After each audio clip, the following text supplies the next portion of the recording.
o que o TSE diz sobre as críticas do Ministério da Defesa às urnas eletrônicas.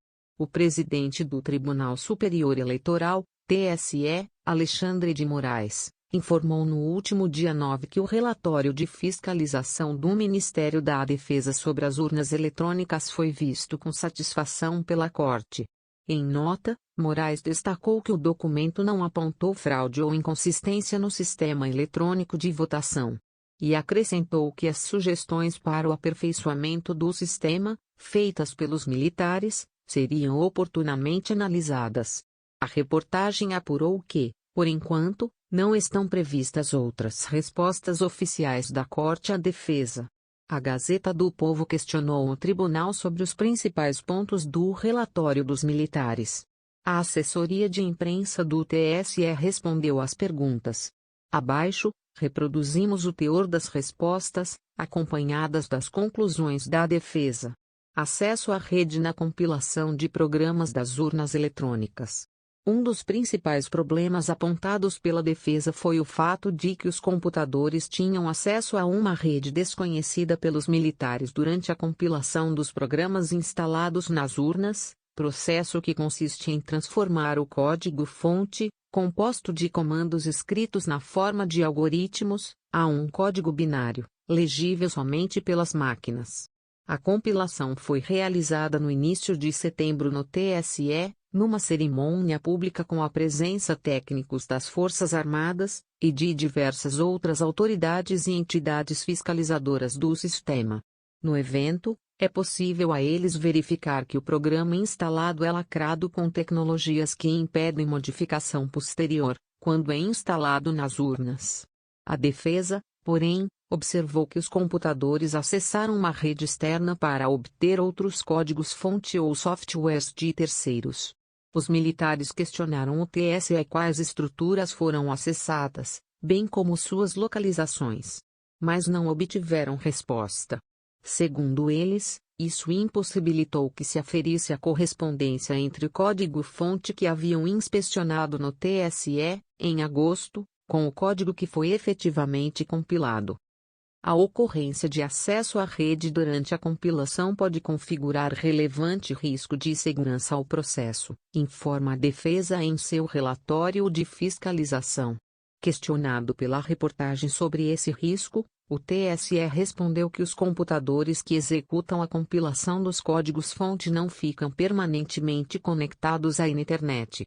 Ao contrário, ficam em rede apartada da internet, com eventuais e controladas aberturas de acesso à rede mundial para atualização de drivers dos tokens utilizados pelas entidades externas, dentre elas, as FA, Forças Armadas, para a realização de assinatura digital dos códigos-fonte, esclareceu o tribunal. Ou seja, o acesso à internet serve apenas para certificar as assinaturas digitais que os militares e outros técnicos inscrevem no código-fonte no momento da lacração.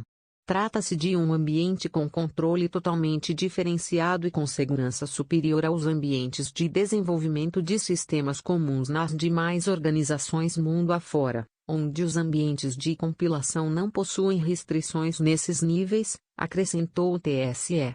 Em relação aos programas de terceiros compilados junto com o código-fonte inspecionado, o TSE afirma que eles ficam em repositórios usados para o desenvolvimento dos sistemas e não estão expostos na internet. Ficam em rede protegida dentro do TSE, com acesso controlado. Em casos que se fez necessário acesso remoto aos repositórios, e por não estarem expostos à internet, o acesso foi realizado mediante concessão de acesso individualizado, com VPN e uso obrigatório de solução de múltiplo fator de autenticação. VPN é a sigla em inglês de Virtual Private Network, ou seja, uma rede privada virtual. Em geral, ela usa a internet, mas os dados trafegam de forma fechada, segura e criptografada. O múltiplo fator de autenticação é um mecanismo de segurança que exige do usuário cumprir uma série de passos para verificar que, de fato, trata-se da pessoa autorizada para acessar algum serviço e não um invasor. Versões do código-fonte das urnas eletrônicas. No relatório de fiscalização, o Ministério da Defesa expressou queixas em relação à inspeção do código-fonte, um arquivo com 17 milhões de linhas contendo os comandos executados pelas urnas eletrônicas. Os militares disseram que, entre os dias 2 e 19 de agosto, foram ao TSE para verificar códigos de 4 sistemas, incluindo os de apuração, votação e totalização de votos. Mas a pasta registrou uma série de limitações. A primeira é que foi autorizada apenas uma análise estática, isto é, das próprias linhas de algoritmo, sem que fosse possível executá-las e observá-las funcionando numa urna. Por isso, os militares disseram que não puderam compreender o funcionamento do sistema como um todo. O TSE autorizou que os técnicos acessassem a sala de inspeção portando somente papel e caneta, diz o relatório dos militares. A defesa informou ainda que não teve acesso a um sistema de controle das versões do sistema de votação, o que inviabilizou a comparação da versão compilada com a versão fiscalizada. Ou seja, não houve a certeza de que o código disponibilizado para inspeção é aquele que roda nas urnas eletrônicas, porque não havia como comparar as diferentes versões do código. Por fim, a pasta disse que não teve acesso a softwares de terceiros que também são executados nas máquinas. Nesse tópico, o TSE informou que o código-fonte mantido no repositório de controle de versões foi integralmente disponibilizado para análise. Em relação à suspeita de que os militares não acessaram a versão final do código, o tribunal disse que foi possível compará-lo com aquele posteriormente compilado, por meio de um mecanismo conhecido como script. Todos os scripts utilizados durante a cerimônia estão disponíveis no ambiente de inspeção do código-fonte. A avaliação dos comandos empregados no processo de lacração deve ser feita nesse ambiente, informou o TSE. A Corte acrescentou que, no momento da lacração das urnas, as Forças Armadas e as demais entidades fiscalizadoras puderam esclarecer dúvidas sobre os procedimentos adotados.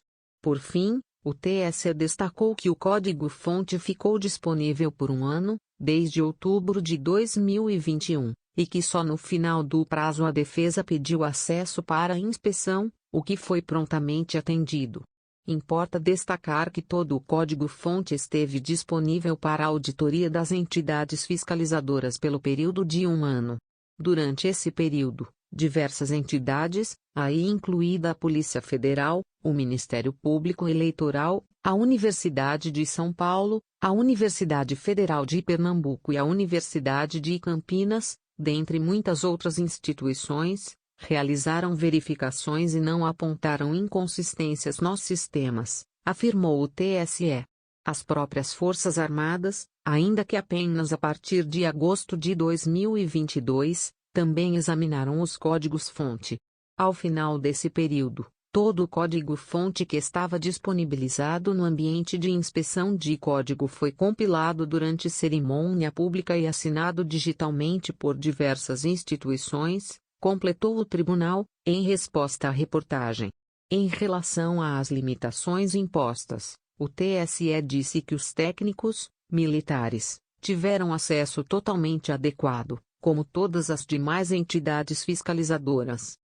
Durante a fiscalização, a defesa questionou o TSE se seria possível ter acesso a um sistema de controle de versões.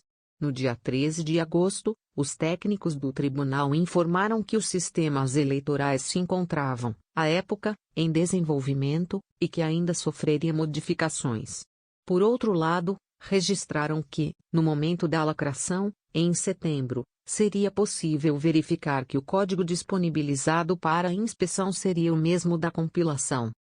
O TSE disse à defesa que não seria possível autorizar a análise dinâmica dos códigos, isto é, seu funcionamento dentro da urna, o que seria possível somente no teste público de segurança, evento ocorrido durante uma semana em 2021 no qual técnicos externos são chamados ao TSE para tentar atacar o sistema, para desviar votos ou quebrar o sigilo das escolhas do eleitor, por exemplo.